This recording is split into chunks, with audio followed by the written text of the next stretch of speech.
Okay, we are now recording, so welcome everyone to our weekly call. First call in September. So certainly for those of us in the Northern Hemisphere, I think summer is over, sadly. But certainly I think a lot of people have been away at various points through August. So people returning in earnest from now on, I believe. Okay, let me firstly share my slides as I always do. Share my screen, I should say. Okay, so just quick reminder, I'm going to talk briefly for a moment about DNS OARC, and then I'm going to hand over to Mark, who's going to, if I understood it correctly, Mark, give us a sort of presentation about DNS Abuse League Tables, and then more of a discussion about AI privacy and confidentiality. So two for the price of one, which is fantastic. And then we'll see how much time we have sort of left at the end to briefly cover some recent developments and such like. But we'll see how we get on with that time-wise. But before I hand over to Mark, just briefly, although none of the team are on the call because of sickness, unfortunately, I wanted to let you know that as of, well, technically yesterday, so the beginning of September, DNS OARC have become the long-term sponsor for our weekly calls. So thank you to the DNS OARC team in their absence. I think we have them on the call in the future. So just so you're aware that, say for transparency, that they are sponsoring the calls, which is marvellous. And then I was going to mention the forthcoming meeting anyway, but I've just they asked me to mention a couple of things on their behalf. So the next OARC sort of meeting, well, actually there's a community day, as you may recall, in Santa Marta as part of the ICANN DNS Symposium and sort of related events at the end of this month. But then on the 26th and 27th of October in Prague, that's the next sort of full meeting, OARC 43. That's the Saturday and Sunday immediately before the next RIPE meeting at the same sort of venue and hotel to make things simple. Registration is already open and early bird rates apply until the middle of this month. So you've got a couple more weeks roughly to take advantage of the early bird rates. As I say, the accommodation that's available is applicable to both the OARC and RIPE meetings if you're planning to go to both, which makes it much easier. And I think between RIPE and OARC, they've got a pretty reasonable rate, certainly for Prague, of with the sort of official hotel, if you will, where if providing you book using the link on the OARC or RIPE sites, then room rates start at €150 a night, inclusive of breakfast, which I think is a pretty reasonable rate and a fair bit cheaper than the IETF hotel rate of last year. Right, and that's with some sort of flexibility, but obviously bear in mind that there'll be a sort of finite number of rooms. So if you're planning to take advantage of that, I'd suggest booking it sooner rather than later. And if you want to stay for RIPE, you have to make two bookings just towards the bottom of the screen there. And then the hotel will combine them so you don't have to change rooms or anything.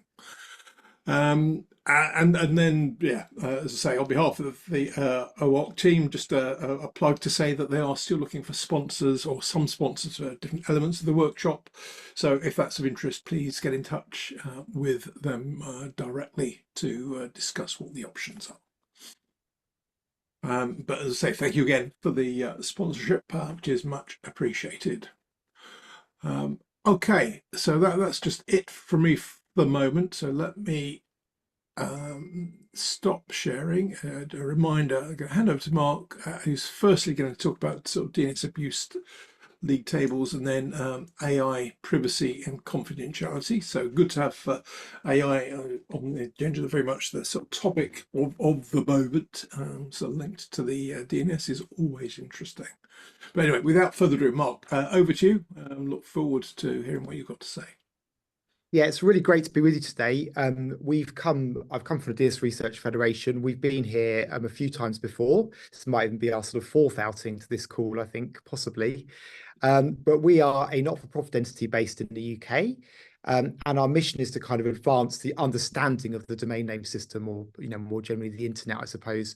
And a large part of that is actually looking at the sort of the abuse landscape and looking at ways in which we can, I guess, ultimately try and affect systematic change in the abuse landscape by bringing to light data patterns. So the first presentation I'm going to make today is around what we're describing as league tables.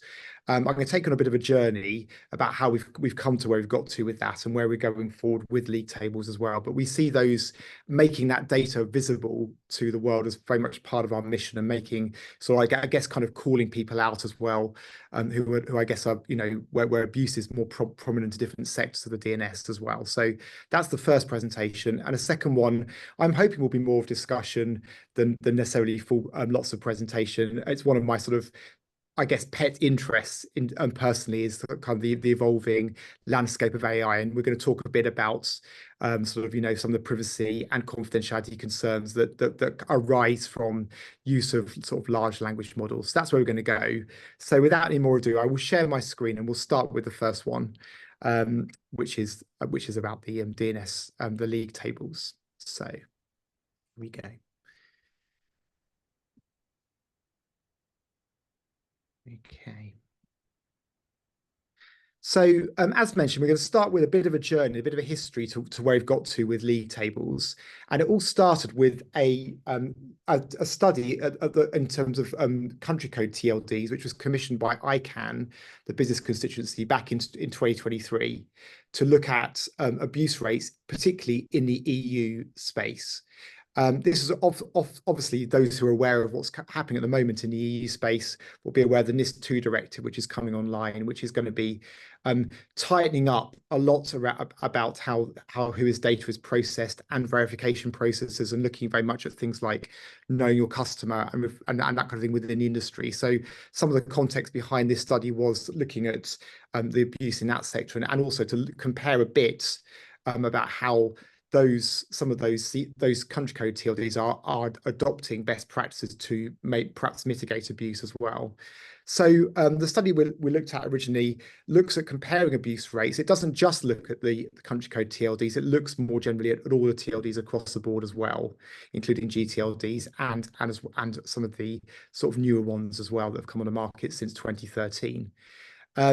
So as we look at it, we're going to be looking at abuse rates and market share, and also, as I've alluded to, where there's a correlation between best practices and a reduction in abuse as well. So in terms of where we went to with this project, we started with some desk-based research.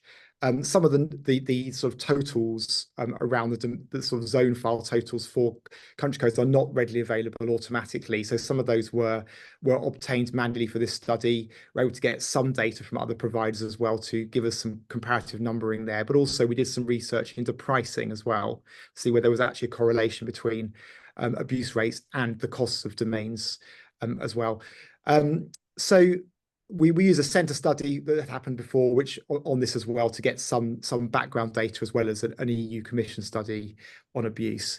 But actually, as an entity, we have ourselves been building a data platform for the last 3 or 4 years, which contains a rich quantity of data, both around particularly the GTLD space. We ingest data from ICANN daily, which gives us fairly accurate totals on the size of the GTLD space. We were able to get some data from domain tools for CCTLDs as well, which is more up to date. But in terms of the other inputs, we also ingest an increasingly large number of abuse data from a number of commercial providers, as well as some more openly available providers as well. So as an entity, we're currently growing the set of abuse providers that we're ingesting, and we have quite a diverse collection of input data for abuse. So effectively what we're doing with this study is looking at a sort of abuse rate, which is effectively comprised of the number of abuse reports that we have seen ourselves versus the size of a given TLD. So it's kind of looking at the abuse reports for a given TLD as a ratio of its size. Fairly simple calculation. And we've considered phishing, malware, and spam as the three types of abuse that we're interested in here for this particular study. We should note that, that going forward, we have a number of other categories that we're interested in looking at in the future. But those are the three that we use for this initial study here.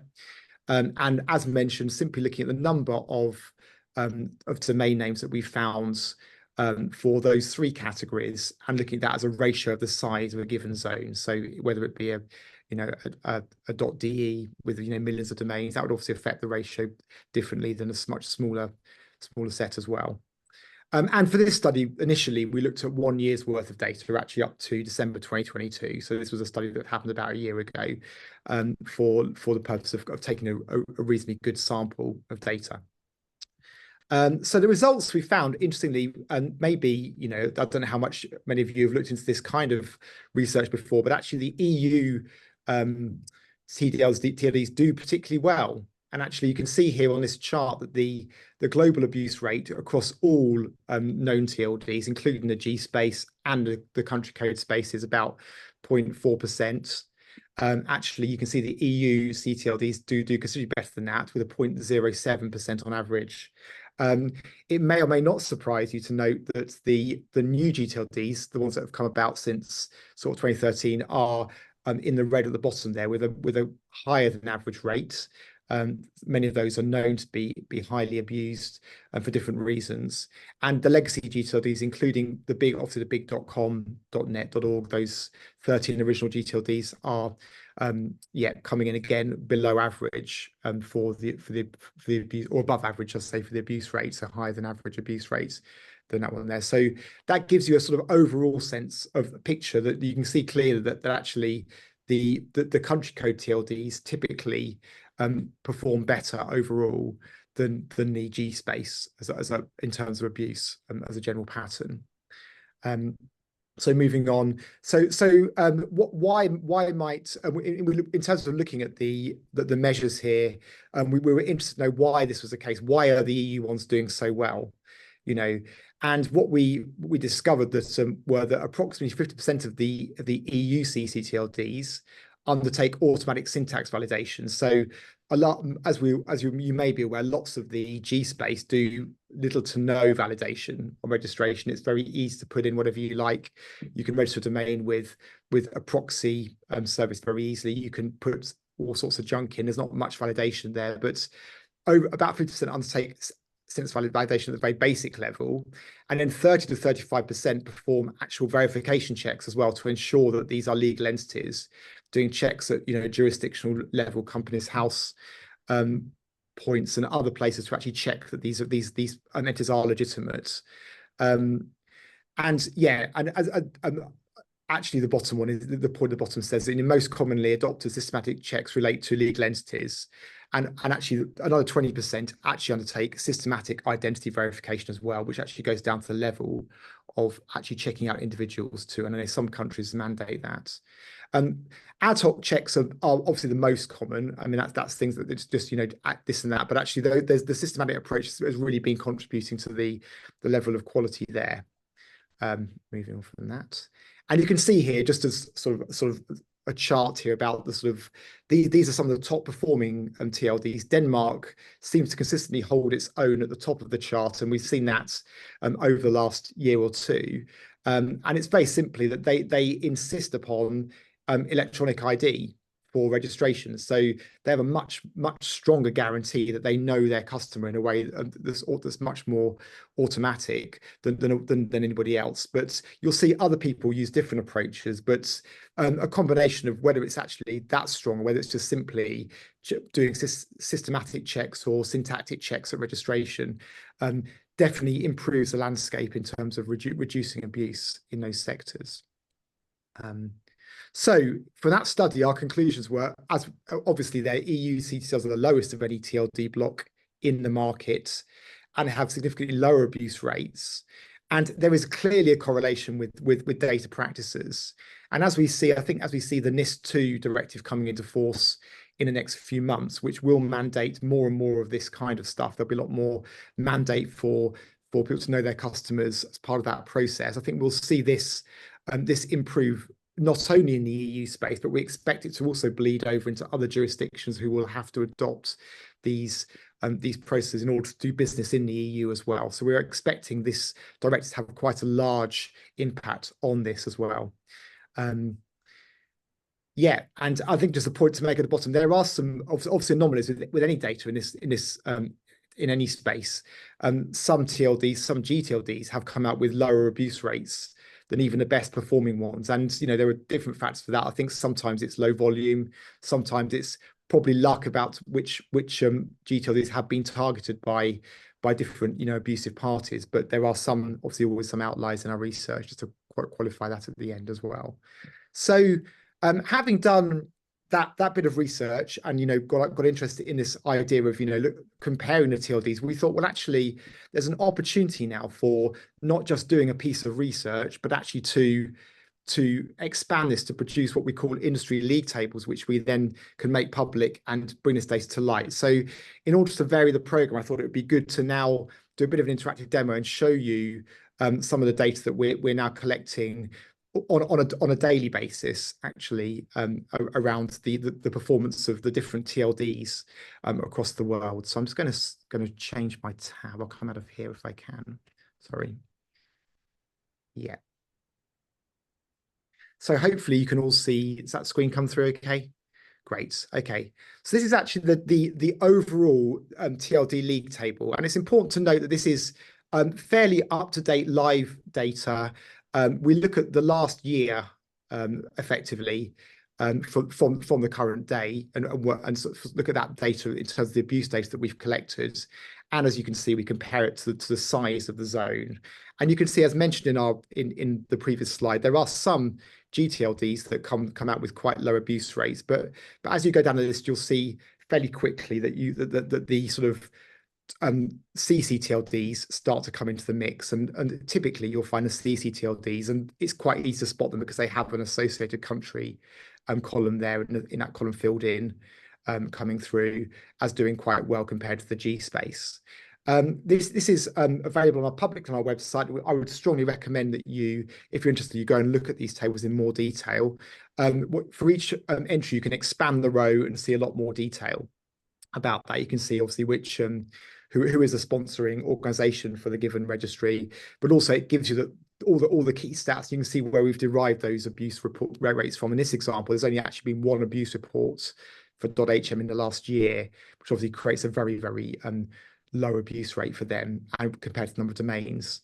One point of note in this analysis is that for abuse rates, we look at numbers of domains that we've spotted being abusive over the last year, and that's unique domains that we've seen. It's important to note from our perspective that we don't think that's the whole story, and that lots of the abuse happening today is actually happening at subdomain level, particularly, and increasingly even in the URL now we're seeing abuse happening after the trailing slash as well in reports. So I think it's important not to limit ourselves to domains, which is why we typically produce not only the data for abuse reports, but also the host name abuse reports you can see down there, and also URL abuse reports. So we actually go to all those levels of granularity. And we think whilst the overall score is currently produced conservatively as a domain score, that actually the richer data about host name and URLs have been identified for a given top level domain are equally important there. We also have breakdowns by region as well. So you can look at the global region league table here, for example, and you can see that you've now got that's all the regions across the world. You can drill down to a particular region. So back to our example, we showed the European region here has you can see that you've got the different TLDs. As mentioned, Denmark always seems to keep its pole position as at the top. And what we do as well is give you a comparison for the position as it was last week. So this LW column here represents where we were last week. So you can see that there is in the CCTLD space, it's actually quite stable. There's a couple of changes as you go down the list, a swap there where Belarus and Slovak Republic swapped places since last week. But actually, on the whole, these are very stable. And I think this is very, very much indicative of the sort of the stable market in the EU space particularly. But as you'll see in other areas, going back to another interesting view is the TLDs for which there are at least 500,000 registrations, and you can see in here there's a slightly different pattern emerges. Again, the CCTLD is doing particularly well, and as you come down, you start to hit some of the GTLDs down here. But you'll see that that there is definitely a typical pattern that the CC is outperforming the GTLDs pretty much at every level. So effectively what we're trying to do as an entity here is bring to the surface the key stats, not to necessarily make big judgments, but to just sort of let the sort of data speak for itself, and to provide the industry with a fairly clear picture of which TLDs are I guess are being used most for as carriers of abuse, whether that be phishing, malware, spam, and actually increase it in these league tables. We're now including scam data as well, so we're actually crossing into more categories of abuse here.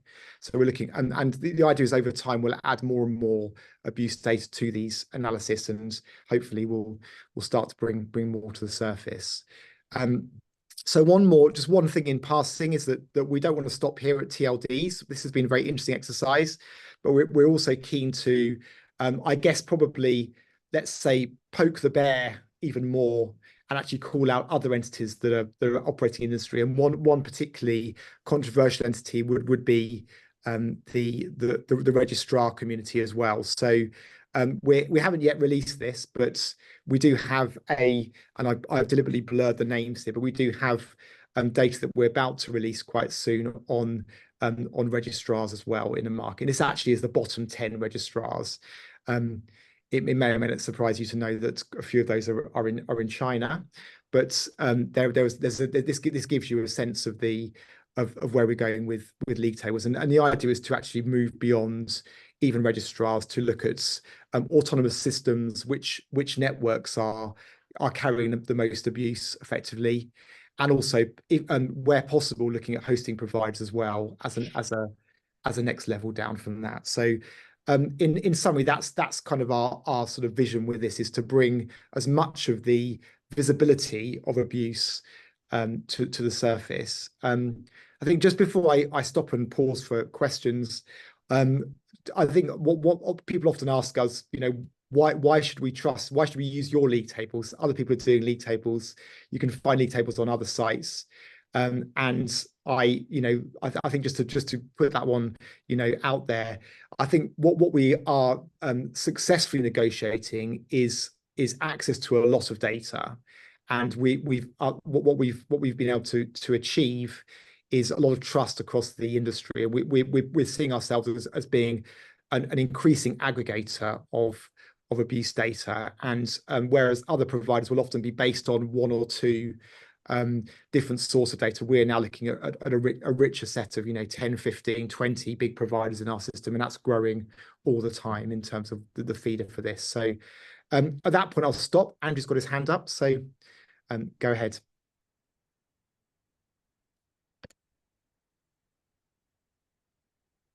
Are you on mute?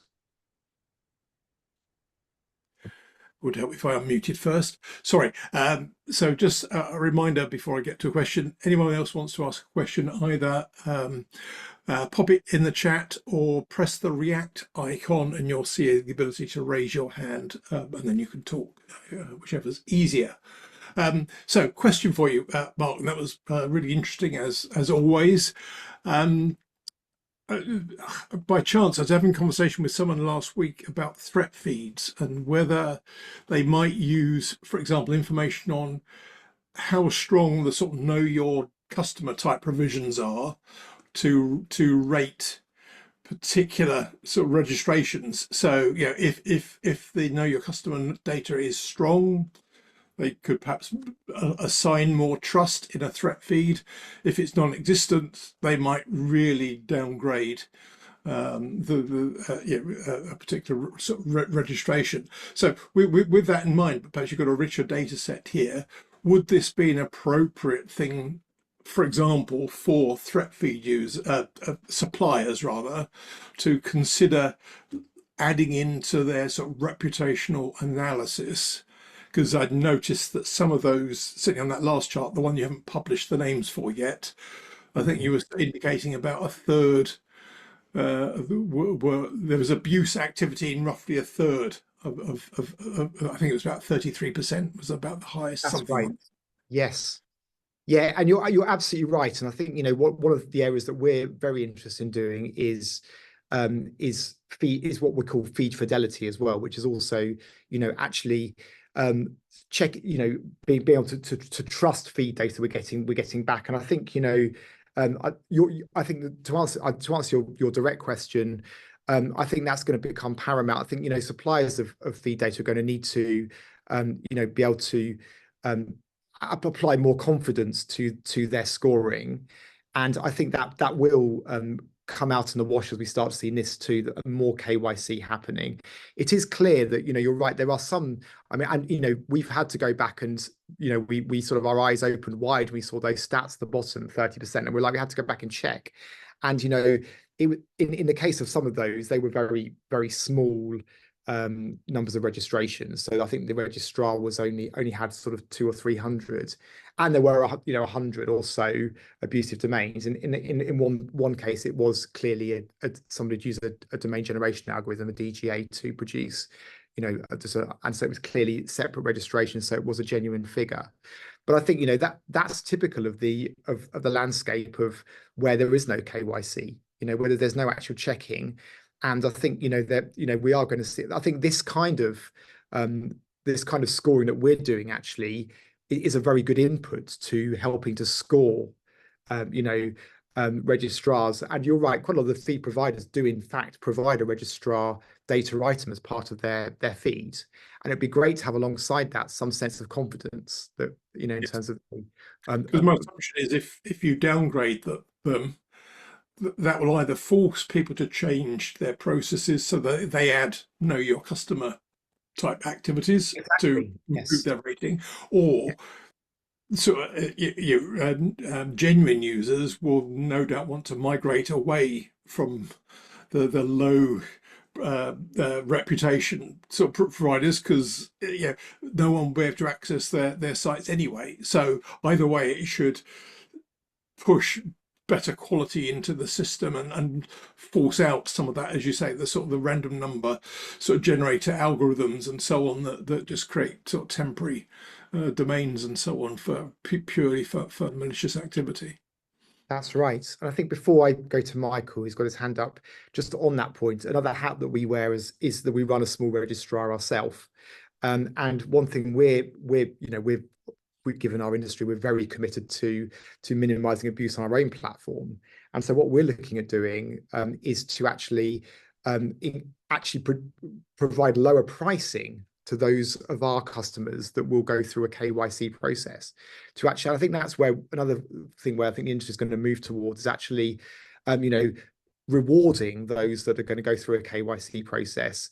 And often that isn't just stopping at the registrars, that's going down to the hosting providers, the resellers that operate off the back of those registrars, where I think a lot of the problems emerge from actually. And I think registrars, sure, some of them are very laissez-faire and will let things go through, but I think there are quite a lot of the time it's downstream for that, and so I think there's ways in which we can incentivize the market to do better at those aspects. Michael, go ahead. And let me get off of mute. So thank you for the presentation. My question has to do with some of the research that you've been involved before regarding the lower rates within European CCTLDs. And I know there was some focus in on was it the price, or what were the contributing factors?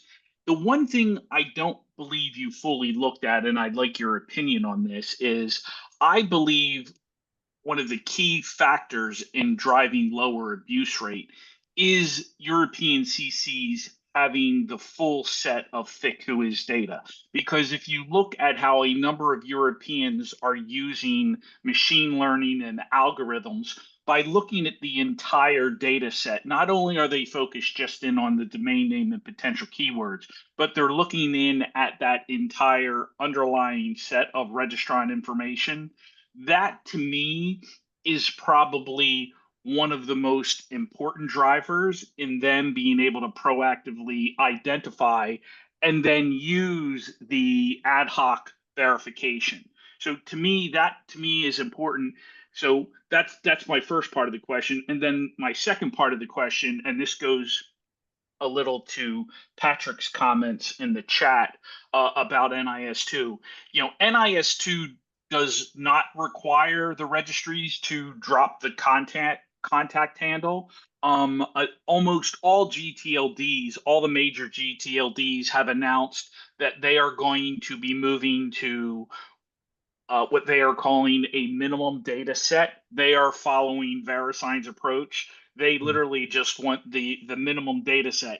And I believe that those registries doing so will lose an important data set to help identify. So those are kind of my question 1 and 2, and your thoughts on that. I'd appreciate it.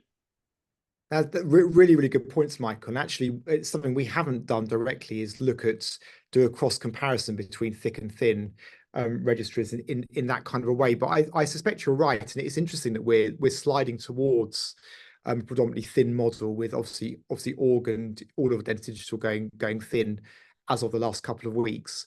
I think I would say that you know, the majority of the abused TLDs that we see in a G space are you know, are currently thick registries. So you know, whilst of course, you know, you can push thick junk if you want to.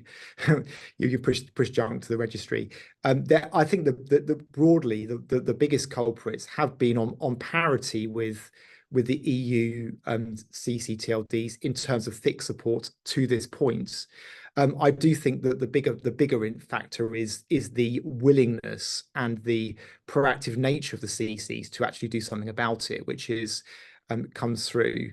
So I don't know if that answers your question, or whether you want to say anything more about that, Michael. Yeah, about pushing junk data.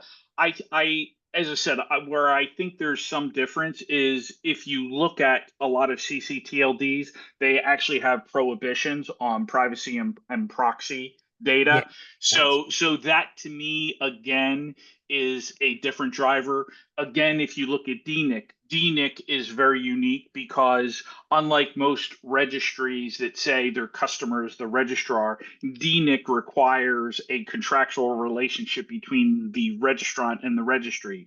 So that to me, I think is something that's really important. And one of the topics that I'll be speaking with in the future is about how NIS2, particularly the best practices that the cooperation group will be coming up with, I think will be very instructive on providing guidance going forward, and to see, you know, how abuse, if that changes, particularly with some of the proposed changes that the GTLDs are making, and how they are going to comply with the NIS2 requirements. So will be yes. an interesting time that we live in.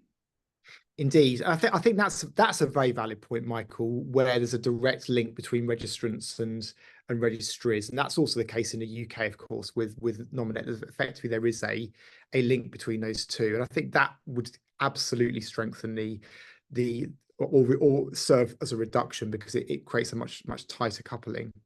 Thanks for your comments on that. Yes, go ahead, Michael. Other Michael. Hi, I found your interesting. One of your slides said that you got like a 50% reduction with a syntax, and I'm trying to understand, what does that mean? They were just looking for like a valid address, that it was syntactically correct, or Yeah. like, oh, okay, so as simple as that. Quite a few of the, yeah. I mean, I think syntactic means different things, different people. So some that would be, actually, maybe confirming that the address is a valid address to some extent. But sometimes, I mean, quite a lot of the GTLD space, you can put whatever you want into the whois effectively. You can send whatever you like, and it's very, very. I mean, if you're a good registrar, you would hope that you would validate before sending. But if you're not a good registrar, you might not, and end up with all sorts of stuff in the record. So I could use your address regularly as long as I got the postal code correct for your street number, or not even that. Yeah, I mean, not making sure it's my address, but it's just valid, right, is what you're saying. That's right. Syntactically, validation is not the same as identity validation, correct? But it would typically encompass it's a valid address, which that seems like such a low hanging fruit to me. That and the other thought I had when that slide was, are there registrars that impose some kind of wait time, like you were saying, the domain name random address, right? But if you can't use it for 10 days, then does that have any effect, or does anyone do that, or would just piss off all the legitimate customers? I know I'm not completely sure of the whole details, but I saw a presentation recently by URID. I think it's also the Belgian registry as well, possibly doing this. We're doing a lot more real-time interception of registrations, and as you suggest, at times holding up the registration process so they can do some additional checks. So there are registries that are doing that. I think in the case of URID, it's a kind of an AI-driven scoring system where they look at the risk factors and they decide to suppress some registrations, or for I guess for sort of more verification, and then they'll let them through eventually. So people are doing that. I can't help but think we're going to have more of that over time with the new directives coming in. So I expect we will. So I'm conscious of the time, Mark, although this is incredibly interesting and probably would warrant at least another call. But did you want to just change tack onto there's two options here, Andrew. One, given we've got only 15 minutes, if you want to give it some more time, we could tag it on to the end of next week's if you want instead, because I know that we've got one topic down for next week. So that's in your court. I feel like it'd be good to have a good slot for the AI discussion. Well, yeah, I don't want you to not have enough time to do it justice, and I feel there might be more depth in this. So if you're happy to do that, very happy to do that. Should we maybe give another couple of minutes or so? Give 5 minutes more on this, then, rather than rush on the other three things, which would be probably not reasonable, if that's okay. Absolutely. So, and I can see a couple of comments in the chat just questioning. This is not a question directly aimed at you, Mark, although you may have an opinion on it. But Nigel suggested that the thin model would be prohibited for new GTLDs. But there's just a question raised, I think, by Michael, possibly Patrick as well, whether in fact the direction of travel is in the opposite direction, notwithstanding things like NIS2 and so on in particular geographies. But I don't know, either Mark, if you've got an opinion on that, fantastic. Without putting on, or if anybody else. I mean, my take on it, and in answer to Nigel's original point, is that I think that cannot be true, because for the reasons that, I mean, Patrick's mentioned it as well, that actually GTLD registers are now switching pretty much en masse to thin. So I think there's been a shift in the landscape there. I think, I think part of that is about NIS2, because actually, if you don't have the data, then your life is easier. So I think a lot of registers are saying, well, actually, let's unpick this can of worms and let's just push it all. I mean, there's always been this split between who is a data controller with domain names. Is it the registry? Is it the registrar? Now, I mean, in reality, it's pretty much authoritatively the registrar, because quite often you will have situations where they have the real data and either privacy or a proxy registration sent to the registry, or indeed there's just the data's the most up-to-date data with the registrar. But I think what's happening is that's becoming even stronger, therefore pushing a lot more of the know your customer, all those requirements onto the registrar. So that's, I mean, I think that's what's happening. So I'm happy to be corrected by anybody else in the chat, but my understanding is that that we're going absolutely towards thin en masse at the moment. And that must apply to the next round of GTLDs. It's imminent. Anyone else thinks differently, you can chime in.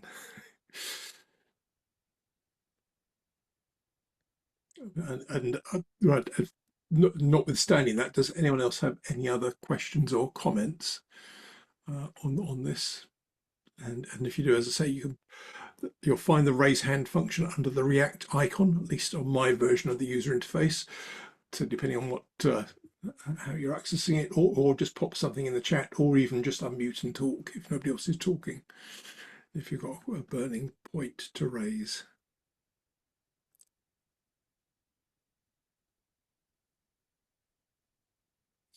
It looks like we may have exhausted the topic. Could I? Oh, Nigel, please come in. Yes. So sorry, Andrew. I've got no React button on my DSIT sort of restricted access to Zoom. We don't like Zoom for some reason. But yeah, thank you so much for the presentation. And I mean, I really look forward to looking at all the statistics. As you say, other people produce this version, but from what I briefly saw, I mean, yours looks incredibly comprehensive in terms of scope. And it is important for us. I represent the UK on the Government Advisory Committee at ICANN, so we have a responsibility to try and hold the flame to the registries and registrars, which we try and do with some success, but not total success. I'd be very concerned, because certainly was my impression that new GTLDs couldn't adopt a thin model, but I stand to be corrected if that's the direction of travel. But I'll certainly look into that. But really, just to thank you for your comprehensive presentation. Very much, Nigel. And I see, I think Kurt's put in the chat, would DNS for EU solve all of these issues? I'm not entirely sure. So, well, if that's a serious comment, I'm not sure that it would, but I am going to try and get probably one of the Whalebone team on the call in a few weeks' time to give a general update on DNS for EU. So we could maybe revisit their thoughts on things like DNS abuse then, because it'd be interesting to see where they're at on that. But as I say, my hunch is that there's maybe some way we could tie in the sort of data mark that you're looking at with some of the threat feed providers, and almost force a flight to quality. Because if no one can access my dodgy domain, it's irrelevant whether I've got lots of malware on it, because if you can't get to it, then so what?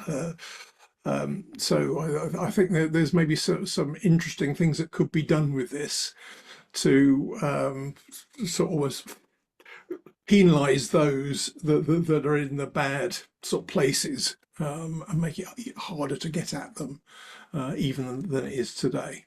But yeah, Absolutely. Okay, right. Let's pause there then. So thank you. That's really interesting. It feels like a rich vein to sort of drill into even further in the future. But yes, so we will sort of just tantalize you with the thought that we're going to talk about AI privacy and confidentiality, but you have to come back next week. So a cliffhanger on the content on the call this week. This is perhaps a new model for the future to tease people with the idea, but then force them to come back for more. So yeah, look forward to doing that next week then, Mark, because hopefully the sort of time will work out in our favour for that. So thank you for this one, and looking forward to the next topic as well. Right, just very briefly then, let me just reshare my screen, which I hopefully have now done. Yes, I have. Okay. Right, so I'm not. We won't have time to go through all these, but on your weekly sort of headlines email, you would have seen various sort of pieces. Quite a week last week. I think very much felt like the last week of lots of people being off, certainly in different parts of the industry. But there were a few things, such as the DNS for you, pick up on Kurt's comment in the chat. They got a stakeholder group conference coming up in the middle of October, which is what will prompt me to reach out to them to see if we can get them on the call as well.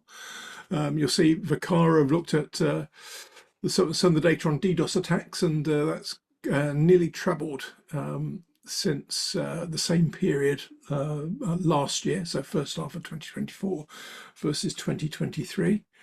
Various other bits and pieces which I don't think time will allow us to go through. One at the bottom, in case you were thinking of going to the Apricot event, which I think at some point in the first half of next year. It's no longer going to be in Dakar, I think because of safety concerns, and they will announce a new location somewhere else in Asia. I think they suggested probably Southeast Asia, but the details of that will come out through next month. So if you were planning to go to Apricot, don't book your flights just yet, because you'll be going to the wrong country, it would appear. Yeah, and there's various other stuff. Again, I won't go through all of these, but I thought we'd just highlight the first sort of two or three. Uber being fined for sending drivers' data outside of Europe. That was in the context of the sort of Schrems II ruling and the sort of US data protection environment not being deemed equivalent for a period of time. And Uber potentially facing a nearly 300 million euro fine for continuing to send data to the US during that period. They are appealing it, but nevertheless, and I'm sure there are other enterprises watching that with interest, because I doubt they'll be the only ones that did that. Also, of course, over the last few days, you would have seen sort of Pavel Durov has been arrested. That's the head of Telegram when he landed in France. And it turns out also that he's been a French citizen for about 4 or 5 years, which also came out in the news over the weekend. But yeah, depending on your perspective, he's either a champion of privacy and freedom of expression, or running an environment which is widely abused for things like the sharing of CSAM and other bad stuff. Two sides of the same coin, I guess. So yeah, again, so that was quite interesting coming out sort of through the week. The other one I mentioned, which is not on here, but which came out over the weekend, is X, specifically Elon Musk, doing battle with Brazil. And I think at the moment, at least temporarily, Brazil is banning access to X from within the country. And so I read, it seems to be it's the third biggest country market for X in terms of numbers of users. So I think there's two interesting things there. One is governments potentially sort of battling some of the major tech companies in terms of compliance. Think about the X battle with Brazil, and then separately arresting senior tech leaders rather than just finding them, because the fines don't seem to have worked. So I wonder if this is a change of tactics by some governments. Be interesting what effect, if any, that has on the sector. Other stuff, we had a few sort of deadlines that were passed last week, which have then been extended, such as the deadline for RIPE 89 presentations. You've now got until the middle of this month, as opposed to the end of August. So if you thought you'd missed the deadline for that, you have in fact got a few more, a couple more weeks or so to get that in. A few deadlines coming up, as you can see, top of the screen. There's a EU digital identity wallet consultation running. So if you've got any views on that, you've got until the end of, well, I think next Monday is the 9th. So you've got a week for that. If you want support to go to the IGF meeting in Riyadh at the end of the year, again, you've got till early next week to apply for support and so on. So there's a few things coming up through this month, as you can see, and they go over the screen as well. And again, another one which you may have thought you missed the deadline for, which is video material to send in for an IGF promotional. The new deadline for that is now the 1st of November rather than the end of August. So if you thought you missed that, you've got a lot more time than maybe you imagined. APNIC is running this week, so if you were planning to go and you're not there, you're probably a bit late in Wellington. And then, as I mentioned in passing earlier, towards the end of this month, you'll see we got the DNS Symposium week in Colombia, with sort of 4 days worth of content running through that week, and you'll see on the schedule for calls in a minute. We won't have a call that week, but if you are in Santa Marta, we can do something socially on Monday evening instead. And then obviously in terms of the call next week, we will cover the Trust Checker, which is a new tool developed by the DNS Research Federation, and also now, so hot off the press today, we'll add in AI privacy and confidentiality as well. So another sort of bumper set of content for the call next week, which is good stuff. And then, since NIS2 came up a few times, rather helpfully, the week after that, Michael will be giving us sort of further thoughts on NIS2 to complement the discussion we had on that topic couple of months or so ago, I think, which Michael also did. So a reminder that I think that's almost exactly a month before the deadline for it coming into force in the various countries. So be very topical to cover that middle of this month. And as I said, I will try and get something added onto the schedule on DNS for EU, as well as been a few things happening with that project, which would be useful to give you an update on.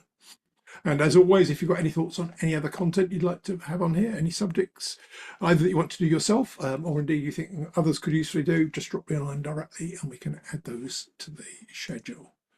So I think that's it for me. It's almost exactly on the hour, but I'll stop sharing. Just say, does anyone have anything you want to jump in on? I can see Nigel's put in the chat, there's a good article on Musk in the FT, including on Brazil, or is that just on Musk generally? I haven't had a chance to look at it yet, Nigel.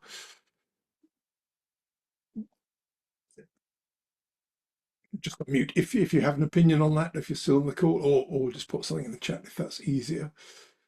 And anything anyone else in the last few seconds you want to raise, now's your chance.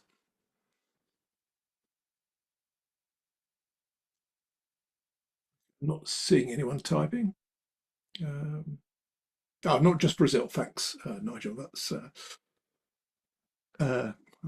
okay. So it might be an interesting read. Well, I'm sure it is if it's in the FT. Brilliant. Well, look, let's stop there. We're on the hour, so thank you again, Mark, for doing that. Are you happy to share your slides? I should have asked you that before the call. Yep. In which case, very happy to do so. Yeah. If you ping them to me, I'll share them afterwards. In that case, thank you for that. And Thanks for agreeing to come back on next week for the sort of part 2 of the information sharing. That's also much appreciated. And with that, then we're pause there a minute over the hour. So thank you everyone for your time this week. Hope that was useful, and look forward to catching up same time next week. Have a great week in the meantime. Thanks all.